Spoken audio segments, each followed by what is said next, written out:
로 굉장히 안 좋은 그 몽고는 아주 우리나라 옛날에 조선 시대 때 이렇게 한국을 되게 저하하는 그런 이름처럼 사용되는 언어거든요. 그래서 중국 사람들이 일부러 이렇게 쓴 거니까 몽고술이 유명해서 그래요. 예, 몽골 이렇게 반드시 몽골리아. 예, 몽골. 예, 몽골리아 영어도 몽골리아가 됩니다. 죄송합니다. 죄송합니다. 서울연애. 저는 간단하게 응답에 대한 말씀을 드리겠습니다.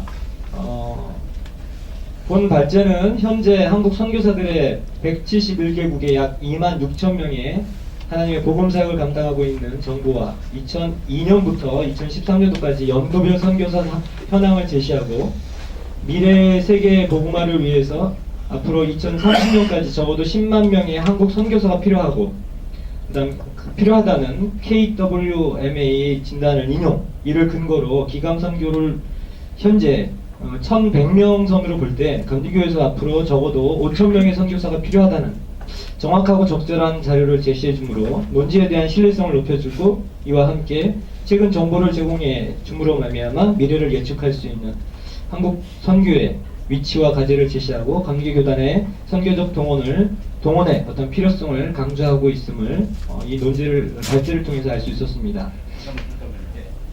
요 문단을 한 문장으로 완성했다는 거. 하나로 놀라운 일이네요. 원수가 붙는 거 또. 여기도 서울연예. 같은 몽골이고요. 또한 한국 선교의 중추적 역할을 하며 40년의 역사를 가지고 있는 필리핀 역사 선교 사역지를 개교단 선교 현황, 그 다음에 선교 단체의 사역 현황, 그 다음에 기감의 선교 현황, 지난 40년 사역의 분석. 근데 사실 그 얘기를 좀 듣고 싶었는데 여기에다 큰 제목만 집어넣는데 설명은 그다지 많이 안 하신 거에 대해서 상당히 제가 좀 불만을 갖고 있습니다. 그게 주가 됐으면은 더 좋았을 텐데, 왜냐면은 그 내용을 모르니까 제가 어떤 그 응답할 때 되게 어려움이 있더라고요. 그냥 제목만 들어있었기 때문에. 그래서 그런 어려움이 있었는데 지금도 시간 관계상 많이 못하신 것 같아요. 그래서 많이 아쉽습니다. 그 부분은요. 하여튼 리서치를 함으로 말미암아 필리핀 선교의 어제와 오늘 미래의 선교적 발자취를 다시 한번 점검할 수 있고 다짐하고 또 반추할 수 있는 시간이 되리라 생각합니다.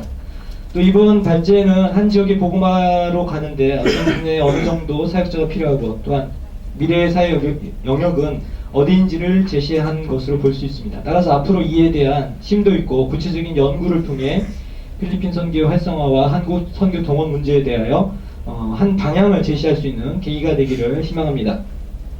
그리고 본 발제는 앞으로 미래 선교 동원은 비즈니스 선교 영역, 그 다음 민간 부분 NGO 영역, 한국어 사역 또한 전문인 사역 영역, 마지막으로 시니어 선교 영역으로 확산될 것을 예측하였습니다. 하지만 이에 대한 대책과 어떤 대책 전략과 전술이 구체적으로 제시되지 못한 점에 대해서 좀 안타깝게 생각하는 바입니다. 특별히 비즈니스 선교 영역, 민간 부분의 영역, 그 다음에 한국어 사역 부분의 전문인 사역 영역입니다. 최근 교회 개척 사역을 중심으로 하시던 목회자 선교사들이 새로운 사역의 전환점으로 이 분야에 많이 뛰어들었다가 많은 어려움과 갈등을 겪는 사례들이 생기고 있습니다. 이 분야는 기술적 재교육이 필요하고 재정적 준비가 요구되고, 그리고 그래서 주의가 필요하며 자신에게 발견된 제2의 선교적 은사 개발을 위해서 시간적 투자가 있어야 된다고 생각합니다. 제가 지금 사실은 25년 동안 한국어를 가르치는 강사이고, 지금도 현재 몽골 후레대학교에서 7년 정도 한국어 학과에서 지금 교수로 지금 활동하고 있는데요. 그러니까 저는 목회적인 어떤 달란트와 그다음에 전문적인 어떤 사역 두 가지를 지금 겸하면서 지금 사역을 하고 있는데, 한국어에 대해서 특히 요새 K-팝으로 말미암아 대사가 이루어지면서 선교지에서 많은 그런 부분들을 이끌어 나가시려고 준비하고 계시는데, 그래서 한국에서 한국어 교원 양성교육 그 1년짜리 코스를 많이 하시고 오셔서 선교지에서 쉬고 계시는 분들이 굉장히 많더라고요. 왜냐하면 그렇게 잠깐 배워서 가르칠 수 있는, 한국 사람이니까 그렇게 생각하시는 것 같아요. 한국 사람이니까 가르칠 수 있는데, 그거는 저희가 토픽으로 얘기하면은 4급, 5급 단계 사람들한테 가능합니다. 근데 1, 2급 사람들한테는 현지 언어로 가르쳐야 되기 때문에 그는 불가능한 일이 굉장히 많습니다. 그래서 실패하시는 분들이 굉장히 많아요. 또 한 가지는 3급, 4급, 5급에 가면은 전문적인 문법이나 이런 것들이 필요하기 때문에 거기서 배운 것 갖고는 또 한계가 있습니다. 그리고 어떤 양측의 어떤 두 가지가 충돌하는 그런 문제점이 있기 때문에 그런 것들을 좀 더 심도 있게 생각하시고 이렇게 뛰어들어야지 한국 그 배우는 학생들이 세계에서 지금 한국어를 배우는 학생들이 되게 한국 사람들에 대해서 평가를 되게 나쁘게 한다고 합니다. 왜냐하면 그냥 어설프게 기본적인 한국어만 알아가고 가르치려고 그러니까 회화 정도는 가능하겠죠. 저희가 회화, 생활회화는 가능한데 그 나머지 부분들은 전문인들한테 하든지 아니면 더 좋은 그 현지에서 한국어 학과가 있으면 거기에 대학원을 다니셔갖고 라이센스를 딴 다음에 이렇게 하시는 방법 뭐 여러 가지 방법이 있으니까 조금 제가 구체적으로 말씀드리면 전문적인 자격증이 있어야지만이 이제는 선교지에서 통할 수 있다는 거 그거 한 가지 말씀드리고 싶습니다. 하지만 이런 준비의 재원에 선교 동원으로 이끄는 일 역시 그리 쉽지 않은 일이라고 생각합니다. 저 말씀드리기 요건데요. 준비된 재원이 동원이 되었을 때 그거는 우리가 뭐 이렇게 선교 동원 단계 보니까 6단계로 나오더라고요. 구체적인 헌신 단계. 여기에서 아무리 노하우가 많은 전문인이라 할지라도 반드시 선교지 상황에 대한 정밀 선교적 리서치가 요구되는 것입니다. 그리고 그 리서치에 필요한 요소들을 현지 선교사를 통해서 정리하고 선교사들은 그들에게 그 나라에 관한 법적, 그 다음에 환경적 특별한 정보를 제공하고 그들로 하여금 하나님의 나라, 하나님이 그들에게 주시는 관심 안에서 적당한 사람과 정보 또는 네트워크를 구성하게 하고 특정한 하나님의 선교적 동원의 기회가 되도록 동원 기회에 대해 도전할 수 있도록 협력해 주어야 할 것입니다. 몽골 같은 경우에는 오셔서 실패하고 가시는 분들이 굉장히 많습니다. 그러니까 무작정 왔다가 거기에 법적인 거나 여러 가지 사항을 모르고 오셔가지고 돈 투자하셨다가 망하셔서 두 가지 측면입니다. 한 사람은 그냥 떠나는 사람도 있고요. 한 사람은 거지가 돼서 거기에 남을 수밖에 없는 사람.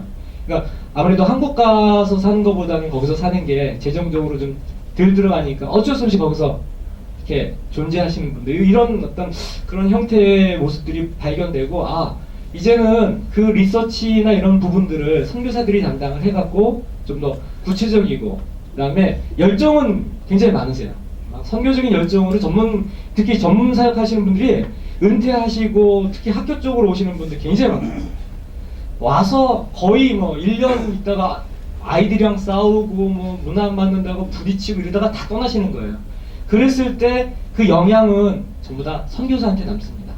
그런 것들에 대해서 이제는 저희 선교사들이 그런 부분까지 좀 책임져서 해야 되지 않나 하는 생각을 제가 갖고 있었습니다.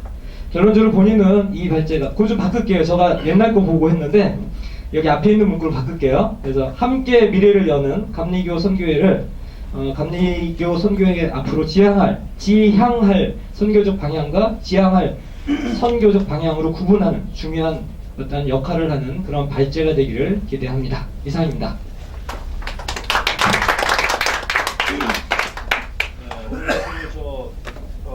동원에 관련돼서 우리 한계 선생님 좋은 자료를 많이 주셨고 응답 부분도 좀 정리하면서 새로운